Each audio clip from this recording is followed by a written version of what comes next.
नमस्कार साथियों। आज के प्रैक्टिकल सेशन में हम लोग दो प्लांट ग्रुप्स के बारे में बात करेंगे। जो दो प्लांट ग्रुप्स जिनकी हम बात करने वाले हैं, टेरिडोफाइट्स एंड जिम्नोस्पर्म्स। टेरिडोफाइट्स और जिम्नोस्पर्म्स से रिलेटेड प्रैक्टिकल्स में हमको कौन कौन से मटेरियल हैं जिनके बारे में थोड़ा सा स्पेशली बच्चों को बताना चाहिए और उनके अंदर क्या इंपॉर्टेंट कैरेक्टर्स, क्या इंपॉर्टेंट फीचर्स हैं जिनके बारे में हमको बात करनी चाहिए, तो उसके बारे में बात करेंगे। तो टेरिडोफाइट्स के बारे में मैं और डॉक्टर BM सिंह आपको थोड़ा सा इसके बारे में बात करेंगे और जिम्नोस्पर्म्स के बारे में हमको बताएंगे डॉक्टर रेणु शर्मा मैम। तो मैं सबसे पहले डॉक्टर ब्रिजमोहन सिंह सर से बात बोलूँगा कि वो शुरू करें टेरिडोफाइट्स के बारे में। टेरिडोफाइट्स के बारे में जब हम प्रैक्टिकल बात करते हैं तो हमारे सिलेबस में जनरली जो प्लांट्स हैं उसमें लाइकोपोडियम, मार्सिलिया, इक्विसेटम, टेरिस या फंड्स के बारे में अपन डिस्कस करते हैं। तो पहला जो प्लांट है उसमें लाइकोपोडियम। तो लाइकोपोडियम जनरली इसमें वेस्कुलर क्रिप्टोगैम्स में आते हैं टेरिडोफाइट्स, क्योंकि यहाँ पर वेस्कुलर बंडल्स का डेवलपमेंट हो गया है और ये फर्स्ट प्लांट्स हैं जहाँ पर वेस्कुलर बंडल्स बनते हैं और इनमें जाइलम एंड फ्लोएम का डेवलपमेंट हो जाता है। अब यहाँ पर जो लाइकोपोडियम अपन देखते हैं तो यहाँ दो चीज़ प्रैक्टिकल के हिसाब से इम्पॉर्टेंट है। नंबर 1 यहाँ पर स्टेम और इसका कोन या स्टोबिलस। अब इसकी आउटर मॉर्फोलॉजी के बारे में जब हम बात करें तो यहाँ पर जो रूट्स होती हैं वो एडवेंटिशियस रूट्स पाई जाती हैं और जो स्टेम होता है वो फ्रस्ट्रेट तरह का होता है, इसलिए इनको जो ग्रोथ होती है स्टेम की वो फ्रस्ट्रेट होती है, इसीलिए इनको रेप्टाइल्स भी कहते हैं, यानी सरीसृप पादप भी कहा जाता है। अब इसमें जब हम सेक्शन काटते हैं प्लांट्स का या स्टेम का, तो जो मेन चीज है यहाँ पर लाइकोपोडियम के अंदर, एक तो अपन को कॉर्टेक्स और दूसरा इसकी स्टील के बारे में मेन चीज देखनी होती है। मुख्य चीज जो है यहाँ पर कॉर्टेक्स की जब अपन देखते हैं कॉर्टेक्स, तो ये स्पीसीज पर डिपेंड करता है। अलग अलग स्पीसीज में कॉर्टेक्स अलग अलग तरह का, यानी ये 3 भागों में विभाजित हो सकता है। जैसे अपन लाइकोपोडियम क्लेवेटम की बात करें मेनली, जो अपनी बुक्स में दे रखा है ज़्यादातर, तो वहाँ पर जो कॉर्टेक्स है, outer cortex and inner cortex, वो स्क्लेकाइमेटस होता है, जबकि मिडिल का जो कॉर्टेक्स होते हैं वो पेरेन्काइमेटस होता है। एंडोडर्मिस जो यूनिसेलुलर थिक होती है और उसके बाद पेरिसाइकिल। और जब अपन स्टील की बात करते हैं मेनली यहाँ पर, तो स्टील यहाँ पर जब क्लेवेटम की बात करते हैं लाइकोपोडियम की, तो वहाँ पर प्लेक्टो स्टील पाई जाती है, लेकिन ऐसा नहीं है। यहाँ ये स्टील की जो है स्टेम के अंदर, तो स्टील यहाँ पर स्पीसीज पर वेरी करती है, या डायमीटर कैसा है, डायमीटर के आधार पर भी यहाँ पर चेंज होते जाते हैं। कई प्लांट्स में जैसे बेसल पार्ट पे है वहाँ पर हेफ्लो स्टील हो सकती है, और जैसे जैसे अपन ऊपर जाएं सेम प्लांट में, तो वहाँ एक्टिनो स्टील और उसके बाद प्लेक्टो स्टील और नेक्स्ट स्टील भी, नेक्स्ट प्रोटो स्टील भी पाई जा सकती है। तो यहाँ पर इनमें स्पीसीज में जो स्टील और कॉर्टेक्स, ये प्लांट्स में लाइकोपोडियम में स्पीसीज पर वेरी करता है। तो ऐसा नहीं है कि सभी में एक जैसा होता है। यहाँ पर मिडिल कॉर्टेक्स भी कई स्क्लेकाइमेटस हो सकते हैं और पूरा जो कॉर्टेक्स है वो पेरेन्काइमेटस भी हो सकता है। और स्टील जो मेन है वो स्पीसीज टू स्पीसीज वेरी करेंगे। अब यहाँ पर जब हम दूसरा जो है कोन या स्टोबिलस, तो स्टोबिलस में अपन देखें सब जो स्पोरोफिल्स हैं और फोलिएज लीफ है, उसमें किसी तरह का वेरिएशन इनमें नहीं पाया जाता। अब जो स्पोरोफिल्स हैं जहाँ पर स्पोरेंजिया का डेवलपमेंट होता है, तो यहाँ आप जानते हैं कि ये एक होमोस्पोरस प्लांट है लाइकोपोडियम। सारे के सारे जो स्पोर्स होते हैं वो एक ही तरह के होते हैं मॉर्फोलॉजी में, यानी यहाँ पर हेट्रोस्पोरी नहीं पाई जाती। अब जब हम इसकी एलएस काटते हैं कोन की या स्टोबिलस की, तो वहाँ पर जो डॉर्सल सरफेस है उस या स्पोरोफिल है, उसकी एक्सिस में से यहाँ पर स्पोरेंजिया का डेवलपमेंट होता है और ये प्रोटेक्टेड भी हो सकती है और एक्सपोज्ड भी हो सकती है, लेकिन जनरली इनकी जो पोजीशन होती है वो एक्सिस में होती है, लीफ की या स्पोरोफिल की एक्सिस में होती है। और ये जो स्पोरोफिल आपस में कॉम्पैक्टली अरेंज्ड होकर के स्टोबिलस का डेवलपमेंट करती है। यहाँ पर अगर लीफ का अपन ओरिजिन देखें तो ये एक्सोजीनस है और एक तरह की यानी होमोफिलस कंडीशंस इसमें पाई जाती हैं लाइकोपोडियम। तो यहाँ पर मेन जो लाइकोपोडियम में दो चीज़ें हैं। नंबर 1 अपन स्टेम की जो टीएस काटते हैं किस तरह का दिखाई देता है, और दूसरा इसमें एलएस जब अपन काटते हैं स्टोफिलस की तो उसमें अरेंजमेंट ऑफ स्पोरेंजिया का किस तरह से, और स्पोरेंजिया की जो स्ट्रक्चर है वो इम्पोर्टेंट है। सारे के सारे यहाँ पर स्पोर एक तरह के ही पाए जाते हैं।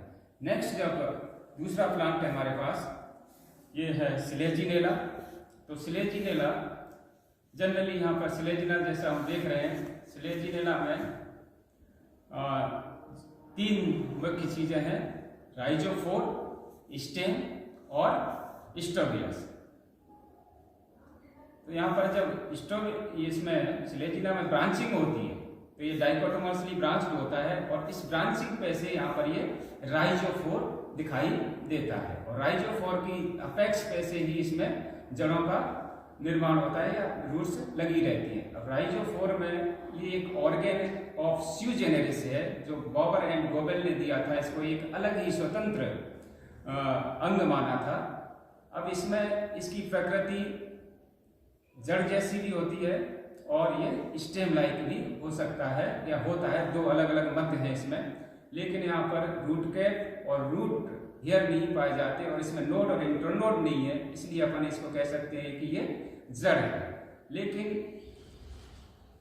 जब अपन इसको एक्सपेरिमेंटल कंडीशंस में ग्रो करते हैं तो ये स्टेम की तरह भी ग्रो हो जाता है। तो इसमें ये अलग अलग इसकी सिद्धांत हैं, कुछ साइंटिस्ट बॉटनिस्ट इसको रूट मानते हैं और कुछ इसको स्टेम मानते हैं, और इसका ओरिजिन होता है वहाँ से जहाँ से ये डाइकोटोमसली ब्रांच होता है।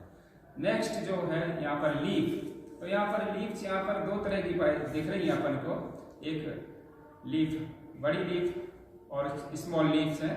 तो यहाँ पर हेट्रोफिलस कंडीशंस हैं इसमें जो अपने पास स्पीसीज है। तो यहाँ पर दोनों तरह की स्पीसीज पाई जा सकती है, होमोफिलस भी हो सकती है और हेट्रोफिलस भी हो सकती है। इसमें जब अपन स्टेम का सेक्शन काटते हैं तो स्टेम में जनरली जो मुख्य चीज है यहाँ पर इसके स्टेम में वो है इसकी एंडोडर्मिस। एंडोडर्मिस में सिलेजिनेला के एंडोडर्मिस में मुख्य चीज है वो ट्रेबिक्युलाई में कन्वर्ट हो जाती है और उसमें कैस्पेरिन स्ट्रिप पाई जाती है। यही इसका मुख्य लक्षण है। और ऐसा क्यों होता है, क्योंकि इसकी जो कॉर्टेक्स है और इसकी स्टील है, दोनों सेल्स में जब डेवलपमेंट होता है तो वो एक जगह जल्दी से होता है, और एक जो स्टील वाली टिश्यू है उनमें धीरे होता है, उसमें इसमें खिंचाव बन जाता है और इससे ट्रेबिक्युली लंबी हो जाती है, और इनकी जो रेडियल वॉल है वहाँ पर इसमें कैस्पेरिन स्ट्रिप का डेवलपमेंट हो जाता है। तो यहाँ पर जो मुख्य चीज है यहाँ पर एक तो इसकी एंडोडर्मिस, और इसमें जो स्टील है, स्टील यहाँ पर कंडीशंस अलग अलग स्पीसीज पर डिपेंड करती है। मोनो स्टील की भी हो सकती है, यानी एक जब स्टेम है उसमें एक ही स्टील होती है, कहीं पर 2 पाई जाती है, और कहीं पर पॉली स्टीलिक कंडीशंस भी इसमें पाई जाती है, यानी स्टील 12 से 16 तक भी इसकी संख्या हो सकती है, और एक में सिंगल भी पाई जा सकती है। तो यहाँ पर मोनोस्टिलिक, बाइस्टिलिक और पॉलीस्टिलिक कंडीशंस पाई जाती है। नेक्स्ट जो सबसे ऊपर वाला जो अपेक्स है यहाँ पर पोल्स या स्टोबिलस का डेवलपमेंट हो जाता है। तो सिलेजिनेला में जो मुख्य चीज है यहाँ पर एक तो लीफ में यहाँ पर लिग्यूल पाया जाता है, और लिग्यूल में जो बेसल पोर्शन वाली सेल्स हैं वो ग्लोसोपोडियम कहलाता है, ऊपर इसकी बॉडी पाई जाती है। नेक्स्ट दूसरा है यहाँ पर जो स्पोर्स वाली स्पोरेंजिया है। तो यहाँ पर स्पोरेंजिया पर 2 तरह के स्पोरेंजिया पाई जाती है, मेगा स्पोरेंजिया एंड माइक्रोस्पोरेंजिया, यानी यहाँ पर हेटेरोस्पोरी पाई जाती है, विषम बीजाणुता पाई जाती है। और इसमें जनरली जब अरेंजमेंट की बात करें तो नीचे वाले पोर्शन में मेगास्पोरेंजिया पाई जाती है, और जब अपर जो पोर्शन है वहाँ पर माइक्रोस्पोरेंजिया होती है। लेकिन स्पीसीज टू स्पीसीज यहाँ पर भी इसमें वेरिएशन पाई जाती है। जैसे सिलेजिनेला अपन रूफेस्टिस की बात करें तो यहाँ पर जो निचले पोर्शन है, बेसल पार्ट है, वहाँ पर मेगास्पोरेंजिया पाई जाती है, और अपर जो पार्ट है वहाँ पर माइक्रोस्पोरेंजिया पाई जाती है। मेगास्पोरेंजिया में जनरली 4 मेगास्पोर का डेवलपमेंट होता है, जबकि माइक्रोस्पोरेंजिया की बात करें तो वहाँ पर स्पोर्स काफ़ी 256 या 128 तक भी पाई जाती है। और कुछ स्पीसीज हैं जैसे सिलेजिनेला क्रेस्पियाना, वहाँ पर सिर्फ स्पोरेंजिया में एक ही मेगा स्पोरेंजिया पाई जा सकती है, और जबकि सिलेजिना इनएक्विफोलियम में एक साइड में मेगा स्पोरेंजियम अरेंज होती है, दूसरी साइड में माइक्रो स्पोरेंजियम अरेंज होती है। तो इस तरह से यहाँ पर जो मुख्य चीजें हैं, यहाँ पर 3 राइजोफोर, नेक्स्ट स्टेम और इसकी स्पोरेंजिया। जनरली ये 3 चीज हैं, 3 जो प्रैक्टिकल के हिसाब से इम्पोर्टेंट हैं। नेक्स्ट जो प्लांट्स हैं हमारे इक्विसिटम है, मार्सिलिया है, और जो फंस है उसके बारे में सर दिलीप याना जी आपको बताएंगे। टेरिडोफाइट्स के क्लासिफिकेशन के हिसाब से लाइकोफाइटा जो डिवीजन है उसके 2 मेंबर्स के बारे में सर ने बात करी। लाइकोफाइटा डिवीजन में 2 क्लासेस थी, लिग्यूलॉप्सिडा, लिग्यूलॉप्सिडा। लिग्यूलॉप्सिडा से हमने लाइकोपोडियम की बात करी, लिग्यूलॉप्सिडा से स्लेजिनेला के बारे में बात करी। अब जो उसका अगला डिवीजन है जिसको हम कहते हैं स्पेनोफाइटा या कैलेमोफाइटा, उस डिवीजन का एक मेंबर जो हमारे कोर्स में है वो है इक्विसिटम। इक्विसिटम को हम जनरली हॉस्टेल के नाम से जानते हैं। उसका रीजन आप देखेंगे कि जो प्लांट बॉडी है, आप जब इसका स्टेम देखेंगे तो नोड्स और इंटरनोड्स में डिवाइडेड है, और जो नोडल रीजन है वहां से ब्रांचिंग होती है, और ये ब्रांचेस निकलने से इसका जो अपीयरेंस होता है वो हॉस्टेल जैसा होता है, इसलिए इसको हम हॉस्टेल प्लांट भी कहते हैं। इंपॉर्टेंट चीज जो याद रखने की है इक्विसिटम के अंदर, सबसे पहली बात मॉर्फोलॉजी की मैं करूं तो plant body is differentiated into nodes and internodes. और ये जो नोड्स और इंटरनोड्स हैं, यहाँ पे नोडल रीजन पे आप देखेंगे कि जो सेल्स हैं वो मेरिस्टेमेटिक होती हैं, और वो सॉफ्ट सेल हैं। इसकी वजह से जब इस प्लांट को हम यहाँ से पकड़ के खींचेंगे तो ये नोडल रीजन से यहाँ से बाहर निकल आएगा इस तरह से। तो सारा जो प्लांट होता है वो नोड से, यहाँ से इंटरनोड से इनको एक एक करके अलग किया जा सकता है। इसीलिए इस डिवीजन को आर्थ्रोफाइटा भी कहते हैं। इसका एक नाम आर्थ्रोफाइटा भी है। जॉइंटेड, जैसे आर्थ्रोपोडा होता है अपने एनिमल्स में, जो प्लांट एनिमल्स में जॉइंटेड लेग्स, या plant with jointed body. Equisetum के अंदर जो हमको इंपॉर्टेंट मटेरियल याद रखना है, करना होता है, वो होता है स्टेम के बारे में, क्योंकि रूट्स तो सभी टेरिडोफाइट्स में एक ही तरह की हैं, आप जानते हैं एडवेंटिशियस रूट्स होती हैं। स्टेम के अंदर 2 जगह से इसका हम सेक्शन काट सकते हैं। देखिए ये जो स्टेम है इसको आप देखिए, ये इरेक्ट होता है, सीधा जमीन का सीधा खड़ा है, और नोड्स और इंटरनोड्स में डिवाइडेड है। और टर्मिनल पोजीशन पे जाके आप देखिए वो स्ट्रक्चर है जिसके अंदर स्पोरेंजिया का फॉर्मेशन होगा, स्पोर्स का फॉर्मेशन होगा, दैट इज कोन। तो कोन जो होता है वो टर्मिनल पोजीशन पे लगा हुआ होता है। अब स्टेम में एक इंपॉर्टेंट चीज इक्विसिटम में और याद रखने की है कि लीव्स यहाँ पर जो है वो बहुत रिड्यूस्ड है। वो आप देखेंगे नोडल रीजन पे लीफ शीट के रूप में सिर्फ प्रेजेंट है। तो स्टेम ही एक्चुअली फोटोसिंथेसिस का काम भी करेगा। जो फोटोसिंथेटिक पार्ट जो फंक्शन होगा वो भी इस स्टेम द्वारा ही परफॉर्म किया जाएगा। और इन लीव्स के नहीं होने की वजह से भी जो हमारा कोन है, हमने जैसे भी लाइकोपोडियम में देखा या स्लेजिनेला में देखा, जो कोन था वो बहुत सॉफ्ट होता है, लेकिन यहाँ पर जो कोन है वो बहुत कॉम्पैक्ट है, हार्ड कोन है। क्योंकि यहाँ पर क्या है कि जो लीव्स हैं वो एब्सेंट है, तो स्पोरोफिल्स नहीं होंगी। स्पोरोफिल्स नहीं होने की वजह से उसकी जगह क्या होता है, स्पोरेंजियोफोर का फॉर्मेशन होता है। मींस स्पोरेंजियम बियरिंग स्ट्रक्चर, एक ऐसा स्ट्रक्चर बनेगा जो इन स्पोर्स को अपने ऊपर, स्पोरेंजियम को बीजाणुधानियों का, जिनके ऊपर फॉर्मेशन हो। अब स्टेम का जब सेक्शन काटते हैं तो दो तरह से काटा जा सकता है, एक तो इंटरनोडल रीजन से और एक नोडल रीजन से। जो स्टूडेंट्स को हम काट के दिखाते हैं, सेक्शन जो हम कराते हैं, वो एक्चुअली इंटरनोडल रीजन से होता है, ताकि वहां से उसका पूरा हमको जो सारी इंटरनल एनाटॉमी है वो दिख सके। उसमें इंपॉर्टेंट क्या चीज होती है, एक तो इंपॉर्टेंट याद रखने की चीज ये है कि जो इक्विसिटम का स्टेम होता है उसके अंदर सिलिका का डिपोजिशन होता है, और इस सिलिका के डिपोजिशन की वजह से इस पर रिजेस का फॉर्मेशन हो जाता है। लंबी लंबी आप देखेंगे धारियां आपको दिखाई देगी, और इसीलिए बहुत रफ सा होता है जब इसको हम हाथ लगाते हैं। और दूसरा इंपॉर्टेंट चीज है कि pteridophytes moist and shade loving plants है, जनरली ऐसी जगहों पे मिलते हैं जहाँ छाया और नमी रहती हो, लेकिन इक्विसिटम थोड़ा सा ज़ैरिड कंडीशंस में भी ग्रो कर लेता है। आप देखेंगे कि जहाँ थोड़ा सा पानी की कमी हो वहाँ पर भी करता है। और अभी एनाटॉमी की जब बात करेंगे तो दोनों तरह के कैरेक्टर्स भी शो करता है, हाइड्रोफिटिक भी और जीरोफिटिक भी। इंटरनोडल रीजन से जब सेक्शन काटा जाता है तो सबसे इंपॉर्टेंट चीज जो ध्यान रखने की है वो ये है कि इसका जो सेक्शन होगा वो गोल नहीं होगा। उसके बजाय क्या होगा, वो रिजेस एंड ग्रूव्स में डिवाइडेड होगा। एक जगह से उभरा होगा, फिर नीचे आएगा, फिर ऊपर। क्यों आएगा? क्योंकि यहाँ पे सिलिका का डिपोजिशन है। तो जहां जहां सिलिका का डिपोजिशन है वहां उभार होगा, जहां नहीं होगा वहां खांच का फॉर्मेशन होगा। कॉर्टेक्स में इंपॉर्टेंट चीज जो याद रखने की है कि कॉर्टेक्स के अंदर बड़ी लार्ज कैविटीज हमको दिखाई देती है जिनको हम कहते हैं वेलिकुलर कैनाल्स। और ये जो वेलिकुलर कैनाल्स होती है इनकी पोजीशन बहुत इंपॉर्टेंट है। जब डायग्राम बनाते हैं बच्चे से, बच्चा जनरली जो गलती करता है वो यही करता है कि वेलिकुलर कैनाल्स कहाँ बनानी है। वेलिकुलर कैनाल हमेशा खांच के नीचे होगी, जो उभार वाला पोर्शन है उसके नीचे नहीं होगी, जहाँ पे वापस ग्रूव बना हुआ है उस ग्रूव के नीचे, खांच के नीचे इनकी पोजीशन होगी। स्टील में जब अंदर जाते हैं तो जो हमारा स्टील है वो छोटे छोटे वेस्कुलर बंडल्स में बना हुआ है। आप देखेंगे आपको चारों तरफ एक रिंग के रूप में बंडल्स लगे हुए दिखाई देंगे और उन बंडल्स के अंदर जाइलम के 2 पैचेस हैं, नीचे फ्लोएम है और इंपॉर्टेंट चीज और है, वहां पर भी आपको एक कैविटी दिखाई देगी जिसे हम कहते हैं कैराइनल कैनाल। और इन वेस्कुलर बंडल्स की पोजीशन बहुत इंपॉर्टेंट है। जैसा मैंने बताया कि वेलिकुलर कैनाल हमेशा खांच के नीचे होगी, वेस्कुलर बंडल हमारा जो है वो हमेशा कहाँ पर होगा, उभार के, जहाँ उभार होगा वहाँ रिज जहाँ होगी वहाँ उसके नीचे आपको ये दिखाई देगा। तो ये वेस्कुलर बंडल्स रिंग के रूप में अरेंज्ड हैं, वेलिकुलर कैनाल है, कैराइनल कैनाल है। तो हाइड्रोफिटिक कैरेक्टर्स भी हैं और जेरोफिटिक भी है। बहुत थिक क्यूटिकल होती है, हाइपोडर्मिस होता है और जो जाइलम है वो वेल डेवलप्ड होता है। तो एक्चुअली जो जीरोफिटिक और हाइड्रोफिटिक दोनों कैरेक्टर्स इसके अंदर शो करता है।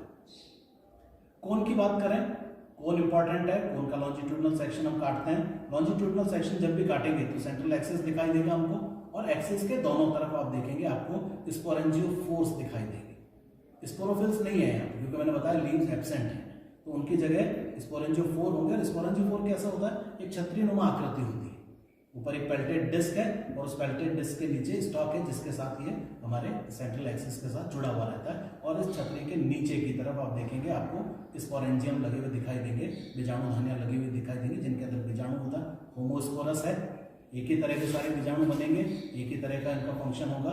बाहर आगे जब जाएंगे तो जो गेमेटोफाइट बनाएंगे वो बाइसेक्सुअल होगा, उसके अंदर दोनों तरह के मेल और फीमेल सेक्स ऑर्गन्स का फॉर्मेशन होगा। तो ये तो हो गया इक्विसिटम। इसके बाद जो दूसरा इंपॉर्टेंट मटेरियल है और वो जो वाकई में इंपॉर्टेंट है वो है हमारा मार्शीलिया। मार्शीलिया आप लोगों ने देखा बरसात के बाद जो हमारे चारों तरफ पानी इकट्ठा हो जाता है उन गड्ढों में आपको ये दिखाई देगा। वाटर फर्न हम इसको कहते हैं क्योंकि एक्वेटिक है, पानी के अंदर ग्रो करता है। उसमें से एक मार्शीलिया है, साल्विनिया है, अजोला है। तो जो हमारे कोर्स में है वो मार्शीलिया है।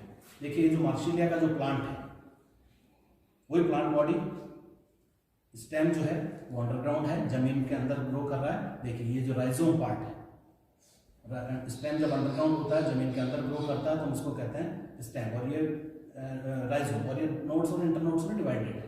तो नोडल रीजन से आप देखेंगे आपको रूट्स नीचे दिखाई देगी और उसके बाद नोडल रीजन से ही आपको ये लीफ निकलती हुई दिखाई देगी। लीफ जो है डायरेक्टली प्लांट के ऊपर नहीं लग के एक लॉन्ग स्टॉक है उसके ऊपर लगेगी जिसे हम कहते हैं पीटियोल। और पीटियोल के ऊपर जाके लीव्स का फॉर्मेशन होगा। और ये जो पत्तियां हैं ये देखिए 4 छोटे छोटे लीफलेट्स में डिवाइडेड रहती है। 4 लीफ प्लांट इसको हम जनरली कहते हैं। 4 लीफ प्लांट इसीलिए कहलाता है कि जो लीफ है वो 4 लीफलेट्स में डिवाइडेड है। इंपॉर्टेंट चीज क्या ध्यान रखनी, पीटियोल का जब भी सेक्शन काटेंगे पीटियोल में स्टील के अंदर आप देखेंगे जाइलम जो है जो सी शेप के 2 सी शेप के स्ट्रक्चर, ऐसा लगेगा 2 सी जैसे स्ट्रक्चर्स एक दूसरे के ऑपोजिट पीट करके बैठे हुए हैं। तो ये इसका जो कैरेक्टरिस्टिक फीचर होता है, पहचान का फीचर होता है कि कैसे आप इसको पहचानेंगे। इंपॉर्टेंट है इसमें राइजोम। राइजोम इसलिए इंपॉर्टेंट है कि जब हम स्टील की बात करते हैं, सर ने भी प्रोटोस्टील बताया कि लाइकोपोडियम में 4 टाइप्स प्रोटोस्टील की मिलती है। जो सेकंड स्टील है, जो एडवांस फॉर्म है स्टील का साइफोनोस्टील, वो साइफोनोस्टीलिक कंडीशन इस राइजोम के अंदर मिलती है। और साइफोनोस्टील में भी एम्फीफ्लोइक साइफोनोस्टीलिक कंडीशन मिलेगी। मीन्स ऐसा स्टील जिसमें जाइलम के दोनों तरफ फ्लोएम पाया जाएगा। जाइलम रिंग के फॉर्म में होता है सेंटर के अंदर, बाहर भी फ्लोएम होता है, अंदर भी फ्लोएम होता है।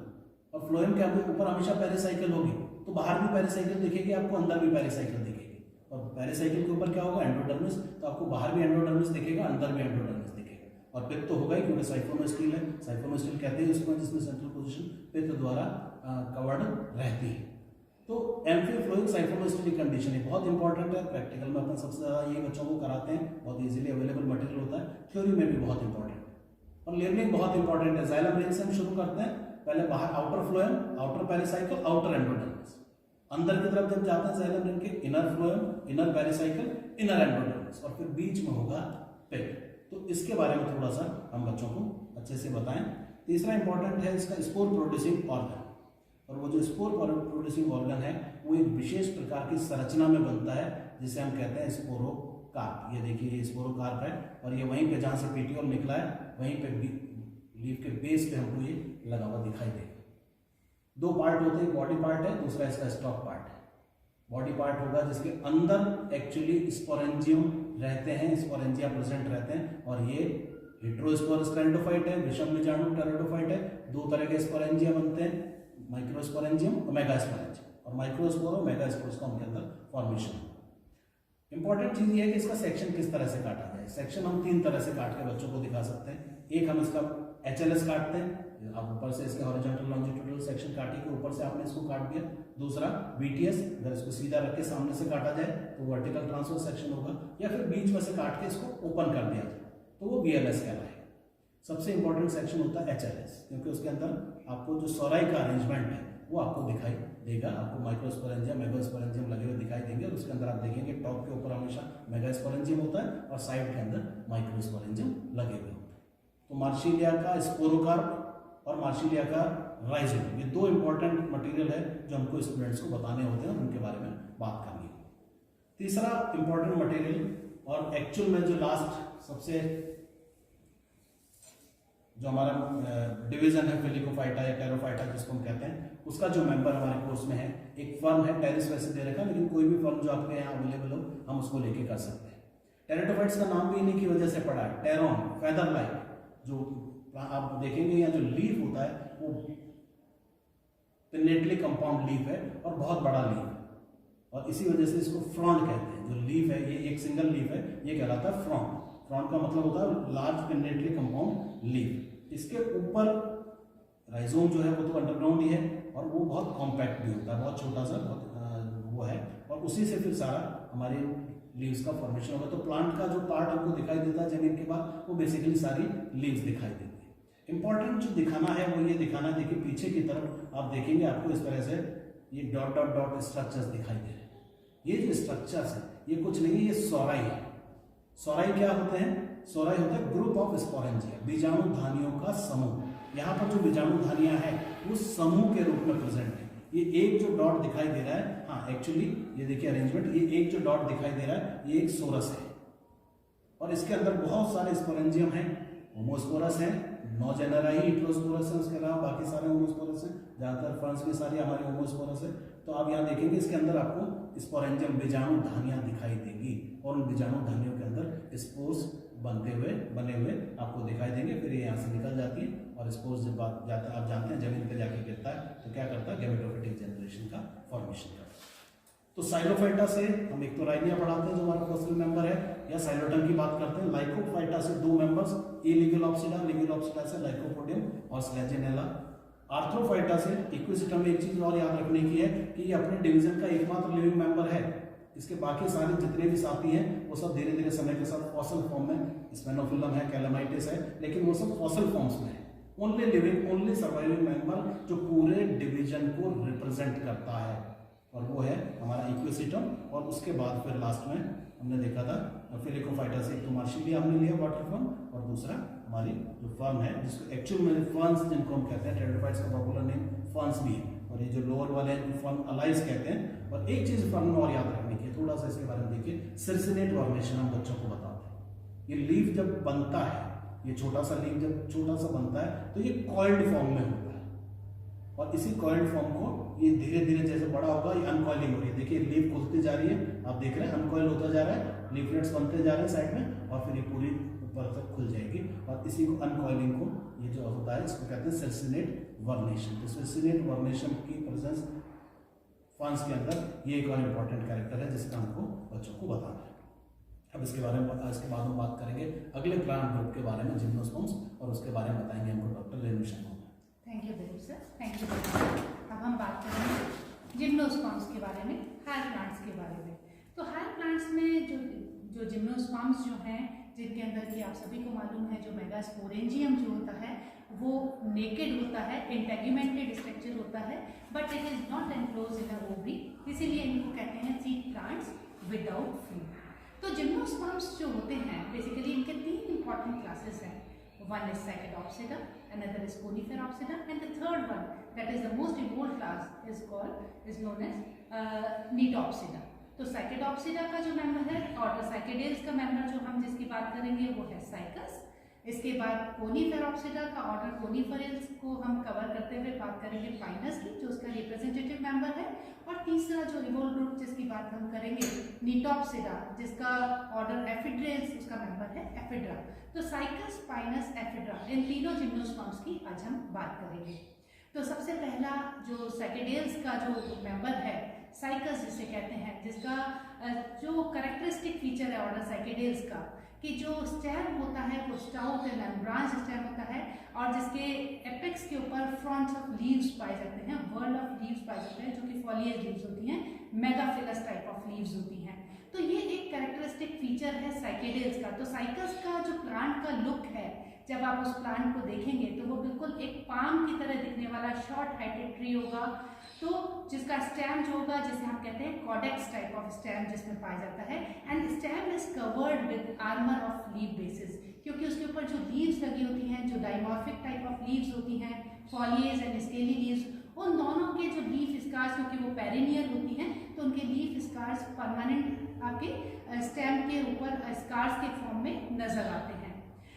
तो सबसे पहले हम बात करेंगे साइकस के अंदर जो फॉलिएज लीव्स होती हैं, जो कि मेगाफिलस टाइप की लीव्स होती हैं। आप ये स्पेसिमेन देख रहे हैं यहाँ पर, ये फॉलिएज लीफ का स्पेसिमेन है साइकस का, जो कि पिन्नेटली कंपाउंड लीफ है। और इसके अंदर सेंटर में जो स्ट्रक्चर आपको दिख रहा है, जिसे हम कह सकते हैं कि ये जो पोर्शन है जिसमें ये लीफलेट साइड में लगे हुए हैं, ये कहलाता है रेकिस। तो रेकिस का जब हम बच्चों को सेक्शन कटवाते हैं तो आप सभी को जो बच्चों को आप बताते हैं कि यहाँ रेकिस में जो उसका सबसे इंपॉर्टेंट आइडेंटिफिकेशन कैरेक्टर है अरेंजमेंट ऑफ वेस्कुलर बंडल्स। तो वेस्कुलर बंडल्स जो होते हैं वो इन्वर्टेड ओमेगा शेप में वो अरेंज होते हैं, और साथ में जो इसमें वेस्कुलर बंडल होता है, जो conjoint and collateral type of vascular bundles होते हैं, उसके अंदर डिप्लोजाइलिक कंडीशन नजर आती है।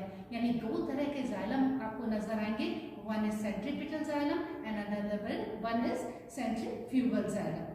लीफलेट्स का जब हम सेक्शन कटवाते हैं साइकस की, तो लीफलेट के अंदर जो इम्पोर्टेंट चीज है मिडरिब बंडल इसके अंदर दिखेगा। और मोस्ट ऑफ द जिम्नोस्पर्म्स में आप सभी को मालूम है, आप बच्चों को भी बताते हैं कि इसमें लेटरल वेन्स नहीं पाई जाती हैं, तो प्रेजेंस ऑफ ट्रांसफ्यूजन टिश्यू। तो midrib bundle conjoint and collateral type का मिडरिब बंडल होगा, डिप्लोजाइलिक कंडीशन उसमें भी नजर आएगी। साथ में पेलिसेड एंड स्पॉन्जी पेरेन्काइमा जो होगा वो डिफरेंशिएटेड नजर आएगा, और सेंटर में आपको जो लीफलेट है उसमें जो लेमिना वाला पोर्शन है उसके अंदर आपको ट्रांसफ्यूजन टिश्यू नजर आएगा, जो कि लेटरल ट्रांसलोकेशन का काम करता है। इसके बाद जो दूसरी तरह की लीव्स, क्योंकि मैंने बताया कि डाइमॉर्फिक टाइप ऑफ लीव्स होती हैं, तो दूसरी तरह की लीव्स भी इनमें पाई जाती हैं जो कि नॉन फोटोसिंथेटिक होती है। ये लीव्स जो होती हैं फोटोसिंथेटिक होती हैं, but scaly leaves are non photosynthetic type. तो यहाँ पर आप जो लीफ देख रहे हैं, this is scaly leaf, that is highly rudimented young scaly leaf है। और इस स्केली लीफ में आप देख रहे हैं it is membranes type of leaf, जिसका काम है सिर्फ प्रोटेक्ट करना। किसको प्रोटेक्ट करती है? एक्सिलरी बर्ड्स को। तो ये स्केली लीफ जो है सिर्फ प्रोटेक्शन का काम करती हैं। इसके बाद हम बात करेंगे रूट्स की, और दो तरह की जड़ें साइकस के अंदर पाई जाती है। आप सभी जानते हैं कि एक तो जो नॉर्मल रूट होती है वो टैप रूट सिस्टम होती है जिसके अंदर, लेकिन दूसरी तरह की जो रूट होती है वो कॉरेलॉइड टाइप ऑफ रूट्स पाई जाती हैं। क्यों इन्हें कॉरेलॉइड रूट कहा जाता है? You can see in this watch glass जो रूट पड़ी हुई है, this is a coralloid root, जो कि कोरल लाइक जिसका अपीयरेंस होता है। और ये कोरल लाइक अपीयरेंस क्यों हुआ? Because of dense dichotomous branches. और ये कॉरेलॉइड रूट्स जो होती हैं ये नेगेटिवली जियोट्रॉपिक रूट्स होते हैं, जिनका काम है नाइट्रोजन फिक्सेशन करने का। और नाइट्रोजन फिक्सेशन क्यों करती है? क्योंकि इसके अंदर जो एल्गल जोन होता है, जो मिडिल कॉर्टिकल रीजन होता है, उस मिडिल कॉर्टिकल रीजन में जो एल्गल जोन होता है उसमें ब्लू ग्रीन एल्गा की सिम्बायोटिक रिलेशनशिप पाई जाती है।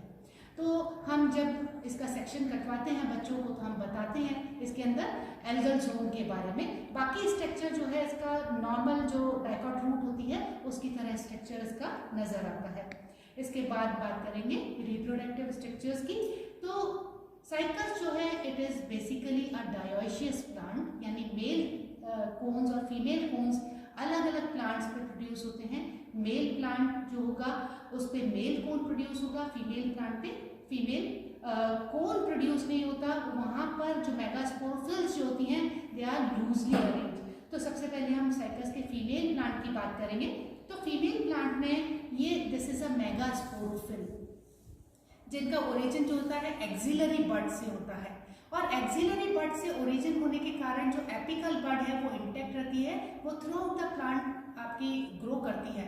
और इस तरह से जो एपिकल बड से प्लांट ग्रो करता है, इस तरह की ग्रोथ को हम कहते हैं monopodial type of growth. Okay, तो साइकस का जो फीमेल प्लांट है वो monopodial type of growth show करता है, जिसके अंदर आपकी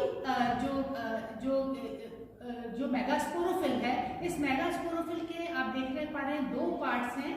one is this is the ovule, जो लोअर स्टेराइल पोर्शन है, स्टॉक है, इसके ऊपर सीरीज ऑफ ओव्यूल्स लगे हैं। और यहाँ पर अगर ओव्यूल की बात करें तो ओव्यूल जो जिम्नोस्पर्म्स में जनरली पाया जाता है वो ऑर्थोट्रोपस टाइप का ओव्यूल होता है।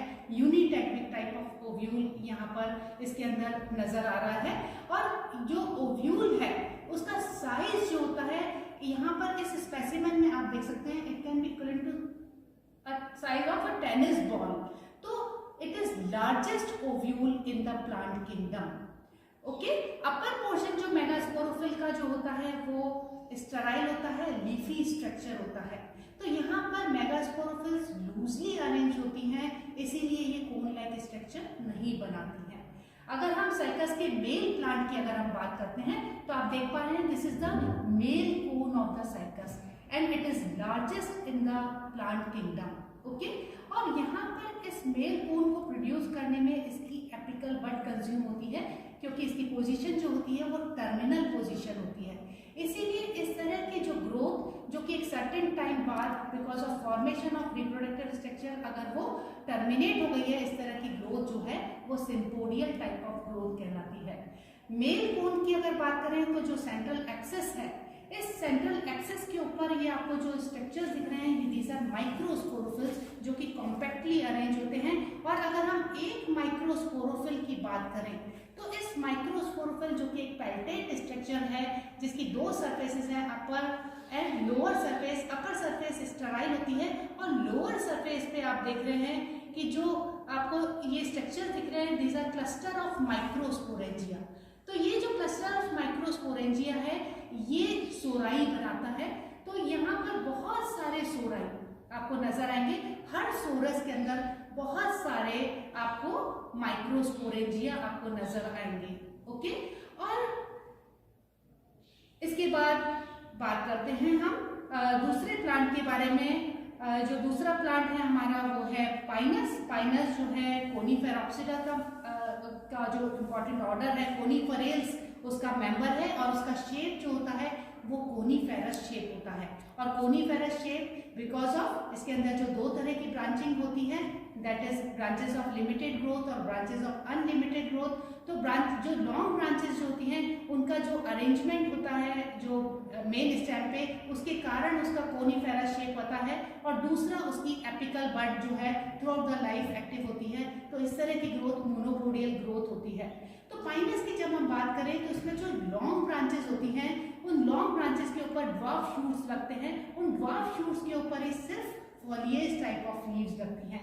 तो जब हम एक ड्वार्फ शूट को देखेंगे, this is a single dwarf shoot, और इस सिंगल ड्वार्फ शूट में जो आप इसके ऊपर देख रहे हैं, ऊपर के सिरे के ऊपर एपेक्स के ऊपर ये क्लस्टर है लीव्स का। तो ये लीव्स जो है फॉलिएज लीव्स हैं जो कि एसिक्युलर शेप की लीव्स हैं, इसीलिए इनको नीडल्स कहते हैं। तो पाइनस की लीव्स जो है जिनको हम कॉमनली नीडल्स कहते हैं because of the nature of its shape. लेकिन जब हम इसका सेक्शन काटते हैं तो सेक्शन काटने पे क्योंकि ये फोटोसिंथेटिक पार्ट जो है ये फॉलिएज लीव्स हैं, तो इसके अंदर जो मीजोफिल टिश्यू होता है जो कि अनडिफरेंशिएटेड होता है, लेकिन उसके अंदर जो क्लोरोप्लास्ट होता है उसमें पैग लाइक इनफोल्डिंग्स पाई जाती हैं और उसी के कारण इसमें सरफेस एरिया बढ़ जाता है। तो ये जो नीडल्स हैं तो डिपेंड करता है पाइनस की कौन सी स्पीशीज है। जैसे पाइनस रॉक्सबर्गाई का ये आपको ड्वार्फ शूट में दिखा रही हूँ, यहाँ पर आपको ट्राइफोलिएट स्पर नजर आ रहा है, 3 नीडल्स आपको दिख रही हैं। तो डिपेंड करता है, it can be monofoliate sperm, it can be bifoliate sperm और it can be trifoliate sperm इसके अंदर हो सकता है। लेकिन जो दूसरी तरह की लीव्स होती हैं वो स्केली लीव्स होती हैं, और स्केली लीव्स जो है इन ड्वार्फ शूट्स पे प्रोफिल्स एंड कैटाफिल्स के फॉर्म के अंदर पाई जाती हैं, और साथ में लॉन्ग शूट्स के ऊपर भी ये आपकी स्केली लीव्स पाई जाती हैं। रिप्रोडक्टिव स्ट्रक्चर्स की बात करें तो cycas is basically monoecious plant जिसके अंदर मेल और फीमेल रिप्रोडक्टिव स्ट्रक्चर्स जो हैं एक ही प्लांट के ऊपर पाए जाते हैं। अगर हम उसके फीमेल कोन की बात करें तो एक फीमेल कोन को डेवलप होने में 3 साल का समय लगता है, और ये this is a woody female cone of Pinus. तो इस वुडी फीमेल कोन में सेंट्रल एक्सिस के ऊपर 2 तरह के स्केल्स लगे हुए नजर आएंगे जो हमें बताने हैं। वन इज ओव्यूलिफेरस स्केल, जो ये लूज आपको दिख रहे हैं, इसके नीचे पॉइंटेड स्केल और होता है ओव्यूलिफेरस स्केल के नीचे, that is called bract scale. और इस ओव्यूलिफेरस स्केल की जो अपर सरफेस है उस पे 2 ओव्यूल्स लगे होते हैं। इसके बाद में जो दूसरी तरह के जो कोन्स होते हैं वो मेल कोन्स होते हैं। This is a cluster of male cone जिन्हें हम कहते हैं मॉडिफाइड ड्वार्फ शूट्स। क्यों मॉडिफाइड ड्वार्फ शूट इन्हें कहते हैं? क्योंकि लॉन्ग ब्रांचेस में जो एपिकल बड के बैक साइड में जो जितनी एक्सिलरी बर्ड्स हैं जिनसे ड्वार्फ शूट्स डेवलप होते हैं उनको रिप्लेस करते हुए ये मेल कोन्स डेवलप होते हैं।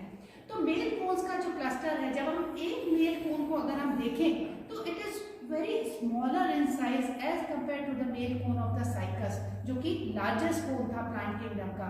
इस मेल कोन में अगेन सेंट्रल एक्सिस पे माइक्रोस्पोरोफिल्स कॉम्पैक्टली अरेंज हैं, और हर माइक्रोस्पोरोफिल में सिर्फ 2 माइक्रोस्पोरेंजिया पाए जाते हैं। ओके, तीसरा प्लांट जो है वो है एफिड्रा। एफिड्रा जो जॉइंटेड, आपको इसका स्टेम नजर आ रहा है, और जॉइंटेड स्टेम में आपको नोड्स एंड इंटरनोड्स आपको नजर आ रहे हैं। नोडल रीजन पे यहाँ पर स्केली लीव्स आपको नजर आती है, वर्ल ऑफ स्केली लीव्स।